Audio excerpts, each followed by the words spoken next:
Hello everyone, welcome back to my channel. My name is Paola. It's day 2 of the 12 Days of Bookmas. For today's video, I thought it would be fun to talk about the reading projects that I took on this year. I'm gonna start with Winter Wind. This is a very fun readathon that happens every January for Winter Wind and every July for its Summer Wind iteration, and it's all about reading books in the horror, thriller, and mystery genres. I got to read 3 books, the first of which was Killer House Party by Lily Anderson. This is YA horror, and it's about Arden, whose parents unfortunately empty her college funds, so now she wants to throw a party at a haunted house so that she can recoup all of those funds and go to college.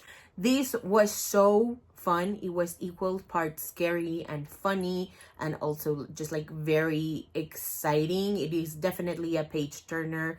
I love our main character the most, but I also love the ensemble cast. I think you will enjoy this if you like sentient haunted houses, ensemble casts, slashers, and digs at theater kids.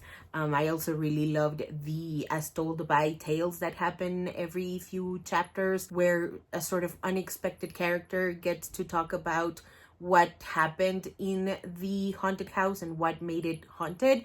It's so fun. Please do yourself a favor and check it out. They're Vicious Games by Joelle Wellington. This is YA thriller, and it follows Adina, who joins the Finish, which is a really competitive and very deadly competition, and it's all about her attempting to get her Ivy League acceptance back after an incident at the school. I really loved this book. I loved Adina's determination both to sort of execute her plan of getting back her Ivy League acceptance, as well as her own survival as the game goes on. I really love our side character, Saint, and her nicknames for Pen. The non-stop eerie feeling that this book has to it, like you never once feel safe. And the card games that Penthesilea plays throughout the novel, I think there's 2, maybe 3 scenes of that, and they're so well written. They're so well crafted and paced. I wish I could talk more about this book, but unfortunately I feel like with thrillers, the more you talk, the more you spoil. So I'm just gonna leave it there. And I think you'll enjoy this one if you enjoy complex, at times unlikable female characters, competition-driven plots, and dark academia adjacent stories. Last but certainly not least, I read Bite Me Twice by J.S. Jasper. This one follows Adina, who is saved by Scarlet, who becomes infatuated with her, and that's kind of a problem because she is a vampire. Scarlet, that is. For this one, I really loved the steamy scenes. I also loved the vampire lore. The lore is very sort of different from what we expect of vampire stories, while keeping some of its traditions intact, kind of. It's a fun little spin on vampire lore, and I also really love the morning after scene. I think you'll like this one if you enjoy short, sweet, and steamy stories, especially on the paranormal romance realm. Next up, I want to talk about a sort of mini vacation marathon that I threw for myself. I got to go to Puebla with my sister, and while she was, hanging out with her friends, I got to stay at the hotel for a little bit, and whenever we were not out exploring, I was in the hotel room having the time of my life, reading the next couple of books. I got to reread the Happy Ending series by Zoe Castile, starting with Stripped. This one is a sort of friends with benefits to lovers story between a stripper and an elementary school teacher. I think she's an elementary school teacher. This book was so hot. The chemistry was so palpable. I can easily see this one becoming a movie. I had a ton of fun revisiting it. I think I read it for the first time in 2018 when I was just finishing college, and it was just so much fun to get to revisit it as a 30-year-old. I think you really enjoy this one if you like contemporary romances that are quite on the steamy side. Hired is a secret identity romance between an escort/stripper And I believe the female main character is a lawyer, but I think the most important part and the thing that weighs on her the most regarding the tension, the outside tension about why she can't publicly date is the fact that she's the daughter of a New Orleans politician. This was also really, really fun, quite steamy as well.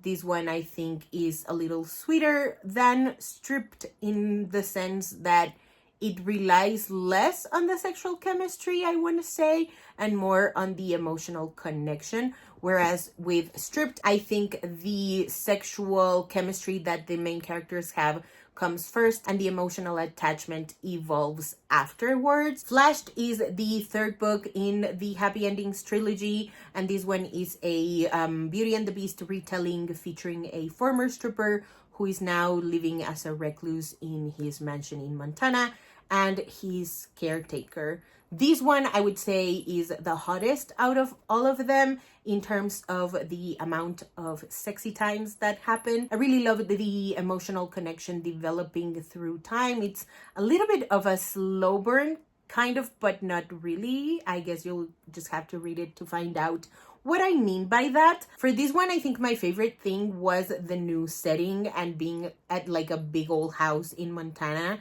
I think that really added to the atmosphere. Highly, highly recommend if you like Beauty and the Beast retellings, contemporary stories, and also quite the steamy book. Last but certainly not least, I read Dear Haiti, Love Elaine by Micah Mulit and Maritza Mulit. This is YA contemporary coming of age, and it's about Elaine, whose presentation on Haiti goes unfortunately very, very wrong.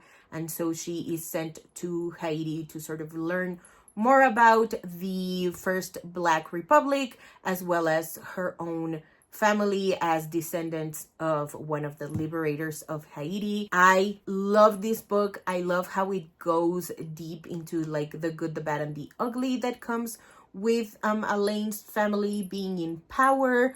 I love all the conversations that happen between her family, and the rest of the characters that she meets there. I, again, can easily see this one becoming a really, really good movie. I think you will enjoy this one if you like expansive coming-of-age stories that feature family secrets, family drama, a little bit of romance. I threw myself another mini readathon for my Vox app. This is an ebook and audiobook subscription, and I only got it because it was the only app where I could find the Hollow Crown duology by Zoraida Cordova. Unfortunately, I wasn't able to use it for the 2 months that I subscribed for it with a really good deal, because that's just me. I love leaving things out to the last possible second, and it bit me in the ass hardcore. However, I did get to read some really great books in the time crunch that I had to have to sort of soak up all the goodness out of the deal. Starting with the Hollow Crown duology by Zoraida Cordova. This is YA fantasy. It is set, or it is inspired by the Spanish Inquisition, and it follows Renata, who is a sort of thief of memory. I'm gonna leave it at that, because I think if I say anything else, it might go into spoilery territory. I really don't know how to best describe this book without going into that kind of territory. So I'll just say that I really loved the political intrigue, the magic system, the found family trope of it all, the plot twists that happen. All the moving parts come together really, really beautifully. It's a really well-crafted, really well-paced book. I think you'll enjoy this book if you like political intrigue, well-crafted magic systems, and lots and lots and lots of secrets. Lake Lore by Anna Marie McLemore. This is YA contemporary fantasy, and it follows two non-binary teens who are like the only ones that are able to go into the magical world under the lake. For this one, I really, really loved the lore. I love how like magical realism inspired this book is, but it goes strictly into contemporary fantasy territory. I also love the friendship. I genuinely adore the way that Anna Marie McLemore crafts the friendships between their characters before jumping to the romance. I also love exploring the MC's individuals' family lives, as well as the world building. It was a very, very staple A.M. Macklemore book. And I think you will enjoy this one if you enjoy complex and messy queer characters going through their own coming of age stories while also becoming friends and falling in love. Last but certainly not least, I also got to read This Is Me Trying by Raquel Marie. This is fantastic. I read it last year as an e-arc, and I finally got to read it in its audiobook format, where Raquel Marie is one of the narrators. She did a phenomenal job at, bringing Beatriz to life. This is dual point of view between Beatriz and Santiago, who are estranged best friends and are now sort of coming together, and they're grappling with the death of their best friend who they were both in love with. This is fantastic. I really love the setting in like a small town in Vermont. I also love the way that it is dealing with mental illness, grief, death, and all of the messiness that came with it between these two characters. I think you will enjoy this one if you enjoy reading messy queer stories about even messier queer characters. That's all about grief, friendship, and growing up. Finally, in November / the first couple of days of December, I got to participate in the Read Palestine Week.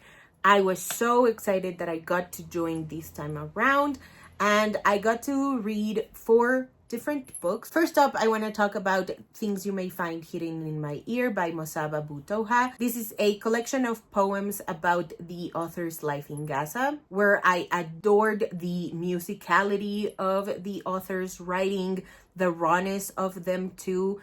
Mossab Abu Toha also wrote Forest of Noise, which I got to enjoy as an audiobook, and it was phenomenal. I really, really wish we had one for Things You May Find Hidden in My Ear. Next up, I read The Eyes of Gaza by Plestia Al-Kad. This is the journalist memoir told in diary excerpts, and it takes place before, during, and after October 7th. I loved how sensitive it was, and I love how just honest it felt. It was really, really powerful. Perfect Victims and the Politics of Appeal by Mohammed El-Kurd. This is a collection of essays where the author argues against the cross-examination that Palestinians deal with every single day. I really loved the author's sense of humor and the unapologetic nature. I hope you give this book a chance. It is just such a masterful craft of how we should not appeal to colonizers. Last but certainly not least, I read Light in Gaza. This was edited by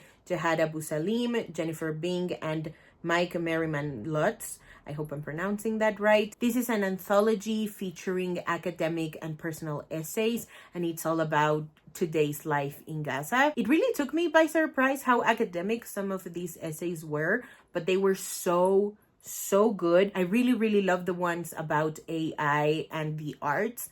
Please go check this out if you haven't already. Shout out to the people at Libro FM, because thanks to them I got to read it as an audiobook. All of these books were fantastic. This is a very limited list. I hope to read more in the next year and not just during the Read Palestine Week. Alrighty, so that is it for today's video. Thank you guys so much for watching. If you haven't already and you'd like to, go ahead and hit subscribe, and I'll see you in the next one. Bye!